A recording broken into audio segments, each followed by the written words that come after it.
من الشیطان الرجیم بسم اللہ الرحمن الرحیم ولباس التقوی ذلک خیر صدق اللہ العظیم۔ سورہ اعراف آیت نمبر 26 کا ایک جز آپ کے سامنے تلاوت کیا ہے۔ اس میں اللہ تعالیٰ تقوی کے لباس کے بارے میں رہنمائی دے رہا ہے۔ اللہ فرماتا ہے کہ تقوی کا لباس وہ ہے کہ اس میں اللہ کی نافرمانی نہ ہو، ایسا لباس ہو، کھلا لباس ہو جس کے اعضاء ظاہر نہ ہو۔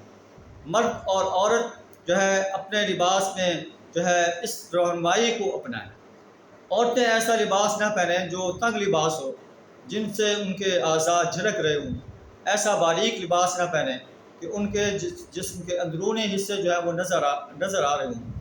اگر وہ ایسا کرتی ہیں تو اللہ فرماتا ہے کہ یہ تقوی کا لباس نہیں ہے، اللہ کی نافرمانی کا لباس۔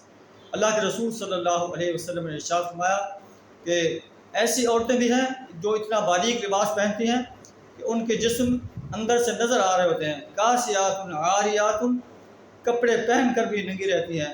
ایسی عورتیں جنت کی خوشبو بھی نہیں پا سکیں گے، حالانکہ جنت کی خوشبو وہ 500 سال کی مسافت سے آ رہی ہوگی۔ اللہ سے دعا تعالیٰ ہمیں قرآن کی اس گائیڈ لائن کو فالو کرنے کی توفیق عطا فرمائے، تقوی کا لباس پہننے کی توفیق عطا فرمائے۔ اگر عورت نے گھر سے باہر نکلنا ہے تو پردے کی صورت میں باہر نکلے، آپ نے اوپر چادروں کے پلو لٹکا کر باہر نکلے تاکہ حریص نگاہیں ان کو نہ دیکھ سکیں۔